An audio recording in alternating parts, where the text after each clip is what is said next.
In 2024, in the US alone, 1.14 million unborn children were aborted. For context, only about 611,000 people died from cancer and 683,000 people from heart attacks in that same year in the US. Up to a third of Gen Z has now been aborted. With this in mind, we are faced with one essential question. What are the unborn? If the unborn fetus is a human being, then we as a society are guilty of intentionally killing millions upon millions of helpless, innocent babies. If this were true, then each year we kill more babies by abortion than people were killed by Nazi Germany and the Soviet Union combined. However, if the unborn are not humans, then there's no problem at all, as far as the question of life is concerned. I hope you see now why this question is important.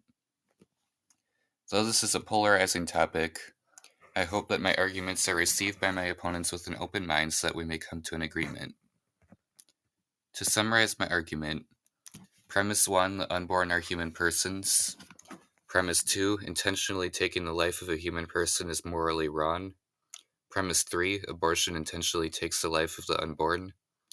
Conclusion, abortion intentionally takes the life of a human person, therefore it is morally wrong. Take note that God or religion do not play a role in this argument. Atheists can be pro-life too. Premise 2, that murder is wrong, should be uncontroversial, though there are people who question it either in the case of abortion as a whole or in extreme circumstances, the latter of which will be covered later on.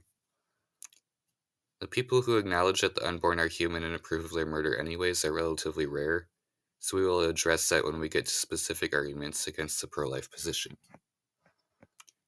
Premise 3, that abortion intentionally takes the life of the unborn is uncontroversial, I would think, since that's literally what abortion is. Premise 1, that an unborn fetus is a human person, that is, that life begins at conception, is an idea that comes under a lot of scrutiny, so I will defend that here. In order to establish that the unborn are biologically human, we need to show two things: that they are alive and that they are human. The characteristics of biological life that we all learned about in middle school science class are being made of cells, the ability to grow, the ability to maintain homeostasis, and the ability to use energy, all of which apply to the unborn. The other characteristic of life forms is reproduction, which a fetus can't do, but that doesn't mean they aren't a life form, just that they are a developing life form, since they will eventually develop the ability to reproduce. So it is clear that the unborn are alive. They're not blueprints of life, they are actually alive. But what species are they? With any other animal, the fetus is the same species as their parents. That's how it works. It's not like something born from two human parents with human DNA is actually a chimpanzee. They're clearly a member of the human species. So from the moment of conception, a person is a living member of the human species. This is the scientific consensus. An objection sometimes raised is that while an embryo or fetus may be a human, they are not a person. The problem with this is that there is no grounding for what qualifies someone for personhood. There is no mystical state of personhood that is somehow distinct from biological life, especially for a materialist. The moment we start saying that some humans are not actually persons is the moment we start allowing for horrible acts of abuse toward those who are deemed as not being persons. Throughout history, this is a tactic used by dictators such as Hitler in an attempt to minimize the personhood of those whom he killed and persecuted. The solution to these kinds of abuses is to say that all humans have the same certain inalienable rights, including the right to life.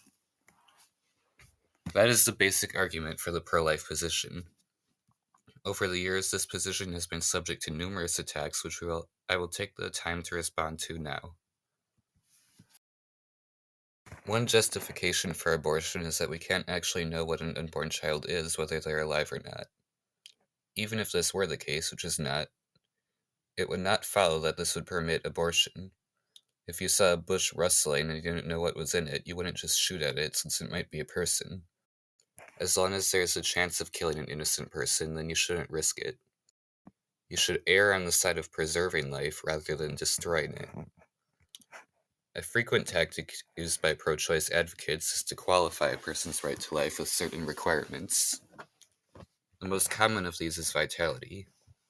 Essentially, the argument is that since an unborn child can't survive on their own, therefore they don't have the right to life. This is simply false. Many born people can't survive on their own. If you left a 1-year-old on their own, they would probably starve. That doesn't mean that you have the right to kill them. Other proposed qualifications for right to life include certain traits that those born and unborn don't share, such as having a tail or able to survive in a freezer. There is a viral clip where Charlie Kirk, back when he was alive, was shown a picture of a fetus and asked whether he believed it was a human being. When he said yes, the person showing him the picture said, "This is a dolphin fetus." Pro-choicers regard this as some kind of victory, but this doesn't actually prove anything unless your goal was to make Charlie Kirk look ridiculous and diminish his position, which has definitely been achieved by all the Charlie Kirk memes recently. But here I am carrying on Charlie Kirk's flame. Anyway, just because someone looks like a dolphin fetus does not mean that you can kill them. You can't just say it's okay to kill anyone who looks different than you. All human beings, regardless of their status, have the same unalienable rights. It is sometimes stated that men can't speak about the issue of abortion. The phrase "no uterus, no opinion" is used. But this is absurd. Rational people of all genders should be able to discuss something that is of great moral importance to our society. Furthermore, abortion does not just affect women. For one, the child being aborted has a father, though he may not always be present in all situations. More notably, abortion kills people of all genders, male and female. 50% of abortion victims are males, so males should be able to speak on the matter. I have no interest in taking away the rights of women. Rather, I think that people of both genders should have the same laws and expectations in most cases. Both the man and the woman should be expected to provide for the child that they brought into the world. Neither the man nor the woman should be able to legally make a decision to end an innocent life. Another claim is that abortion prevents children from having to be born with lifelong physical or mental handicaps, and therefore prevents them from a life of suffering. This is a horrific eugenics-inspired idea. You shouldn't kill people with Down syndrome, for example, just because you presume that they'll only experience suffering, since there is much joy to life, and the decision to kill or make alive is not yours to make. If we accept this line of reasoning, then it should be morally permissible to kill a born person with Down syndrome since you're saving them from suffering. But this notion is absurd. As the pro-life feminist group put it, if we take any living member of the species Homo sapiens and put them outside the realm of legal protection, we undercut the case against discrimination for everyone else. The basis for equal treatment under the law is that being a member of the species is sufficient to be a member of the human community, without consideration for race, gender, disability, age, stage of development, state of dependency, place of residence, or amount of property ownership. Abortion dynamites the foundation of feminism and poisons the well against civil rights for African Americans, the elderly, the disabled, and others.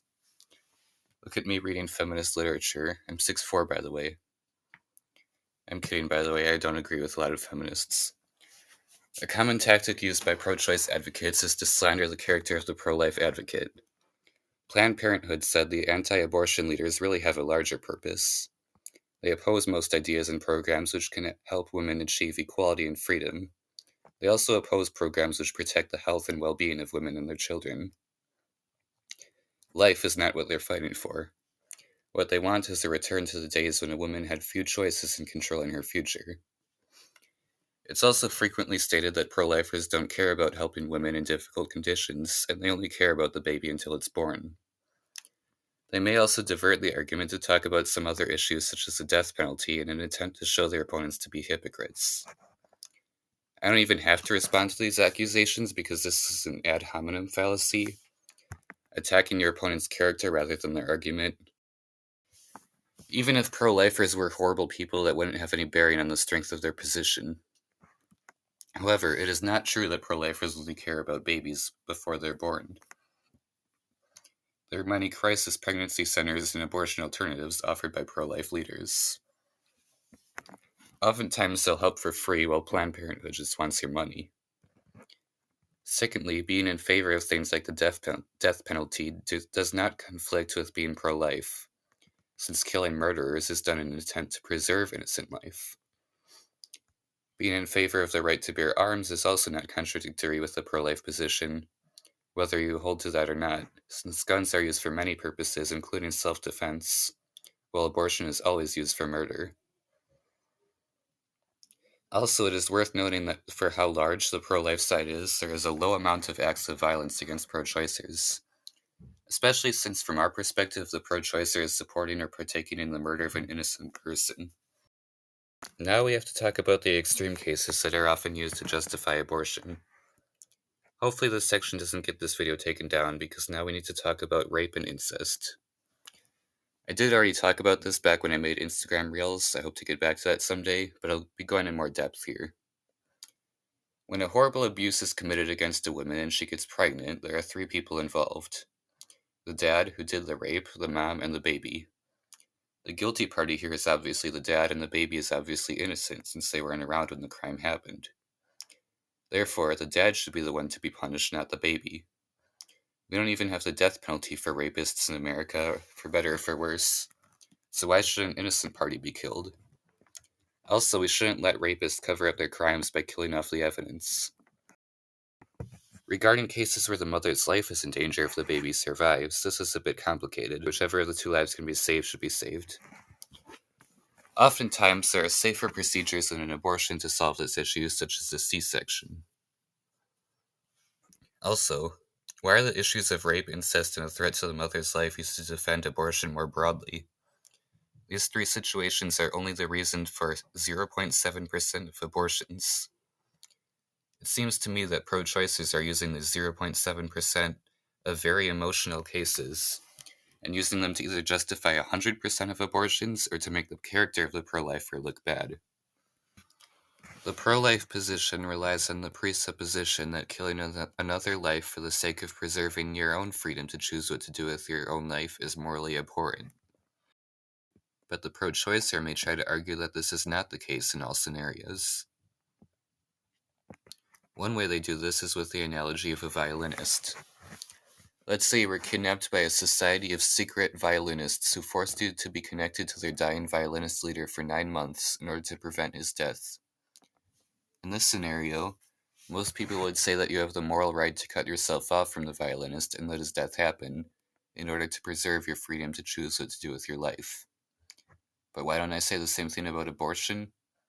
Well, first off, anyone who willingly engages in sexual intercourse runs the risk of getting pregnant. That's what the act is for.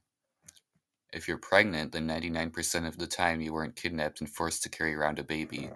You consensually engaged in an activity that is used to make babies, and you have the moral responsibility to deal with the consequences of your actions.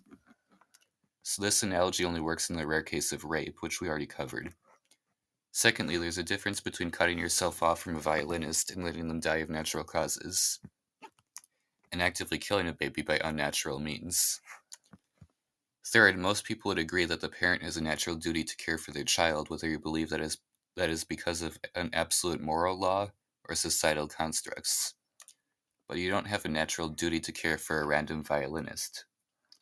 So the argument by analogy fails because abortion and the case of the violinist are disanalogous.